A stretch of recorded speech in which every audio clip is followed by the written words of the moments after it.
सीमा हैदर जो कि इलीगल तरीके से भारत में मज़े कर रही है, तीसरा साल शुरू हो चुका है और इन 2 सालों में जो 2 साल गुज़रे उसमें हमने कोई एक्शन नहीं देखा कि सीमा के ख़िलाफ़ कोई बड़ा एक्शन लिया गया हो। सरकार पहले दिन से ही जब सीमा हिंदुस्तान इलीगल तरीके से पहुंची, वहां सरकारी अधिकारी मौके पर मौजूद थे जिन्होंने इसको रिसीव किया। रिसीव करने के बाद इसको एक जगह ले गए जहां पे वहां उसी दिन से पहले दिन से घिनौना खेल शुरू हो गया।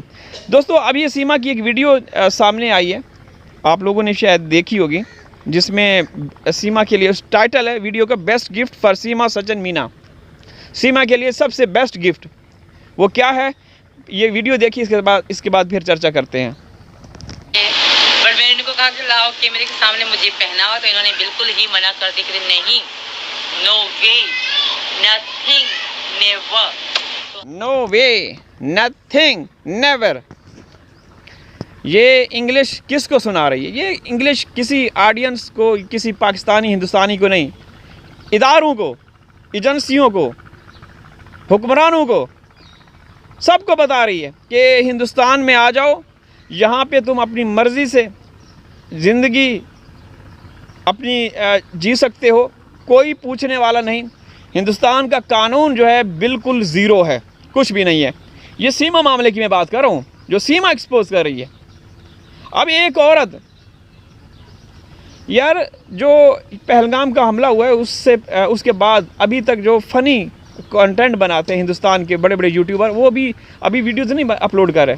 लेकिन ये औरत 10-15 दिन गायब हो गई थी। उसके बाद जब आई तो इसने पहले सारे रिकॉर्ड तोड़ दिए, अश्लीलता के, फहाशी के, गलीज़ गंदी हरकतों के, इशारे करना।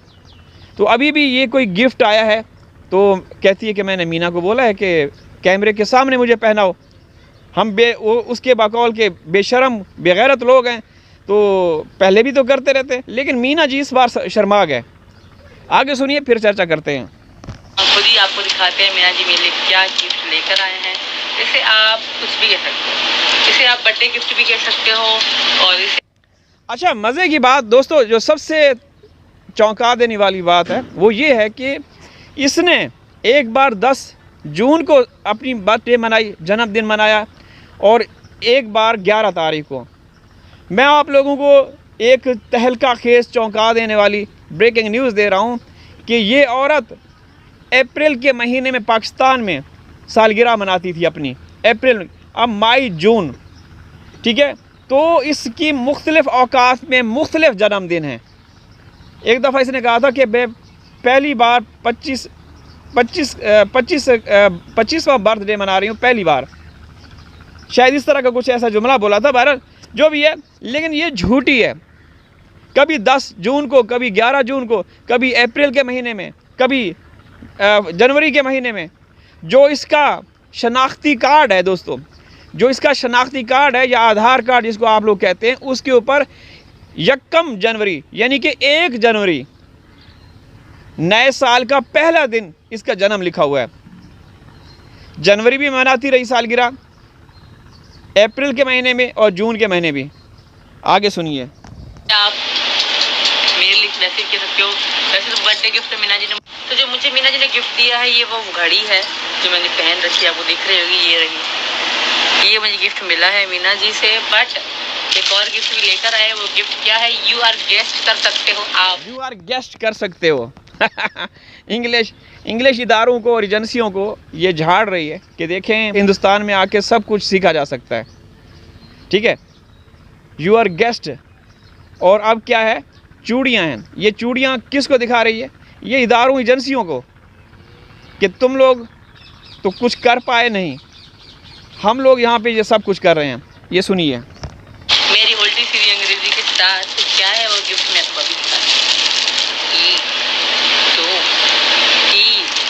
ये रहा। तो ये है बेंगल चूड़ी मेरे लिए, चूड़ी AP सिंह को और जो रबूपुरा के SHO हैं उसको पहनाओ, उसी लायक है चूड़ियाँ पहनाने के। साड़ी भी भिजवाओ। उन्होंने तो अभी तीसरा साल है, कुछ किया नहीं, अब यहाँ पे ये आके दिखा रहे हैं। तो दोस्तों, एक औरत भाई सीधा साधा हिंदुस्तान का जो फॉरेन एक्ट 1946 है, उस हिसाब से जो भी हिंदुस्तान में गैर कानूनी तरीके से दाखिल होते हैं उनको सज़ा मिलती है, सज़ा मिलती है।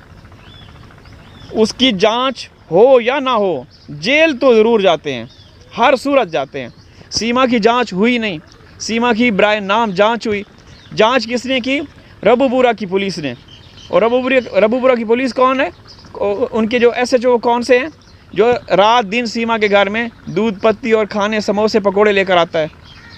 तो जब ऐसे SHO, ऐसे पुलिस ऑफिसर इसकी तहकीकात करेंगे तो फिर क्या होगा? जांच कैसे होगी? तो भाई देखें, शुरू से ही आप बोलते आ रहे थे कि अगर आप लोग ना जागे ना, तो ये लोग जो कर रहे हैं, तेज़ी के साथ आगे बढ़ रहे हैं, तो बढ़ते रहेंगे, कोई इनको रोकने वाला नहीं होगा। ये याद रखना।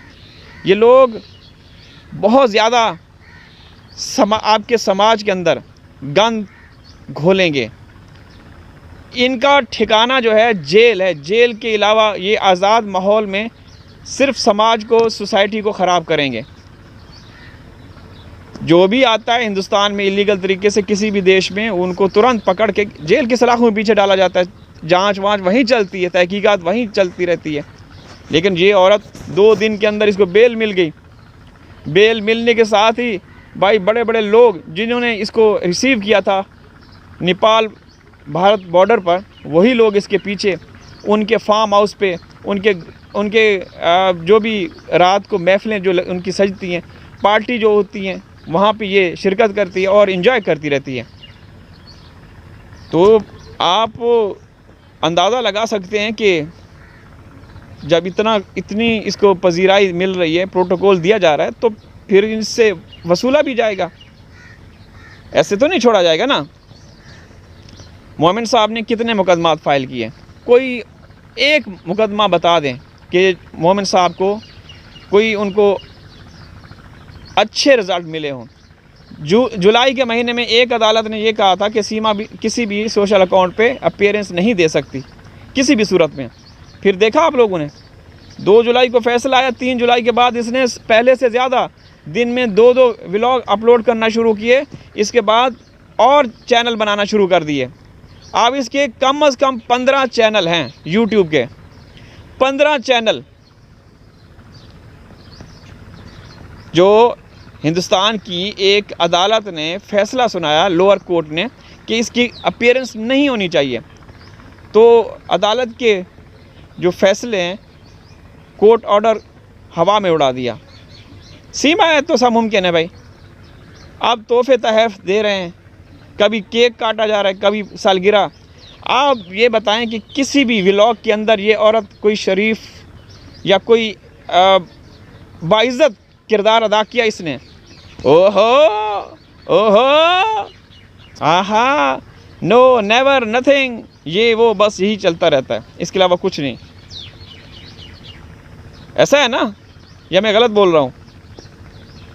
हिंदुस्तान के लोग कहते हैं कि भाई ये जासूस है, ये ट्रेन हो के आई है, हर वीडियो में मैं बताता रहता हूँ।